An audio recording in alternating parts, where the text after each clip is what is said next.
नमस्कार। आप पढ़ रहे हैं निकेत हिंदी क्लासेस। अध्याय 18 अर्थशास्त्र।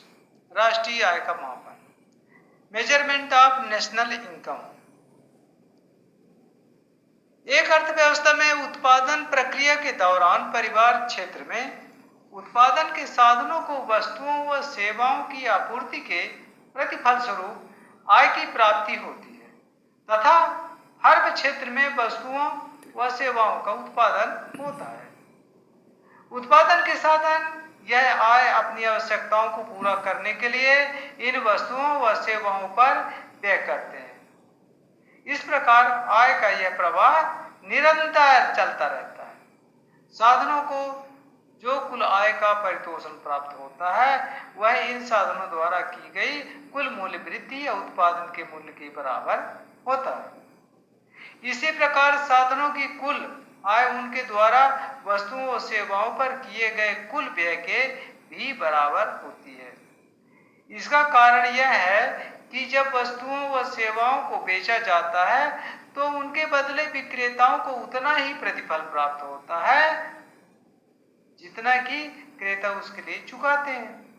इस प्रकार कुल आय एवं कुल व्यय उन सभी वस्तुओं और सेवाओं के मूल्य के बराबर होता है जो कि क्रय विक्रय की जाती है।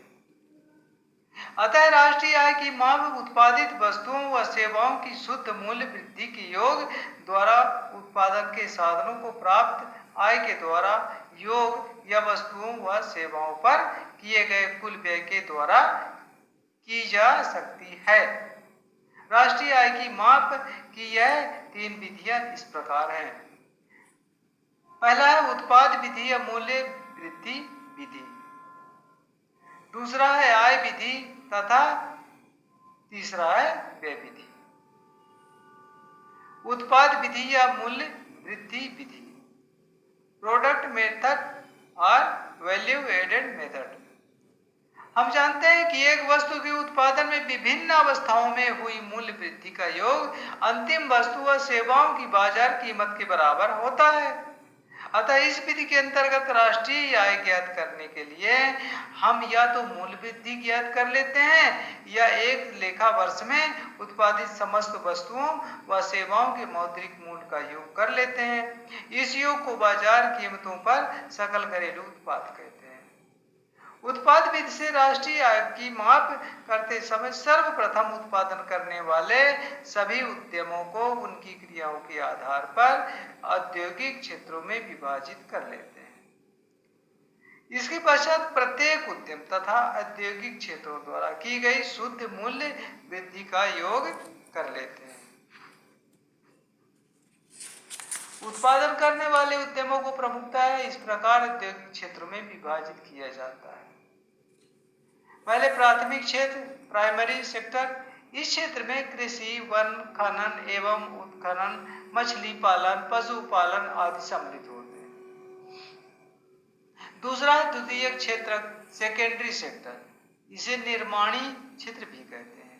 इसमें निर्माण, उद्योग, गैस, जल व बिजली आपूर्ति आदि को सम्मिलित किया जाता है। और तीसरा है तृतीयक या सेवा क्षेत्र, टर्टायरी और सर्विस सेक्टर। इसमें परिवहन, संचार, व्यापार, बैंक, बीमा, सार्वजनिक प्रशासन आदि को शामिल किया जाता है। व्यवहार में यह क्षेत्र पुनः उप औद्योगिक क्षेत्र में विभाजित होते हैं। भारत में यह 14 क्षेत्रों में विभाजित है। इन औद्योगिक क्षेत्रों का निर्धारण करने के पश्चात शुद्ध मूल्य वृद्धि ज्ञात की जाती है। शुद्ध मूल्य वृद्धि ज्ञात करने के लिए इस प्रकार गणनाएं की जाती हैं।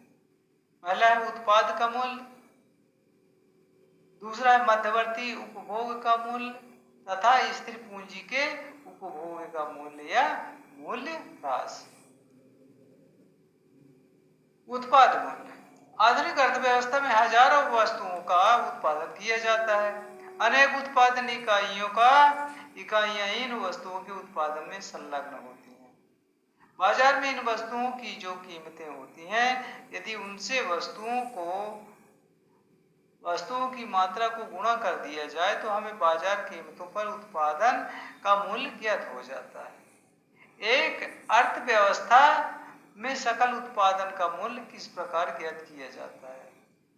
इसे इस तालिका 18 दशमलव में दिखाया गया है।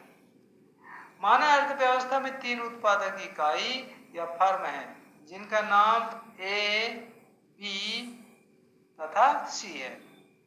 ए फर्म कपास की 500 इकाइयों का, बी फर्म कपड़े की 400 इकाइयों का तथा सी फर्म तैयार कमीज की 300 इकाइयों का उत्पादन कर रही है। इनकी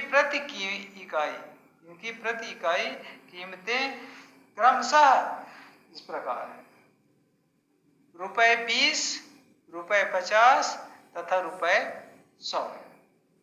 अब आइए इसको समझते हैं।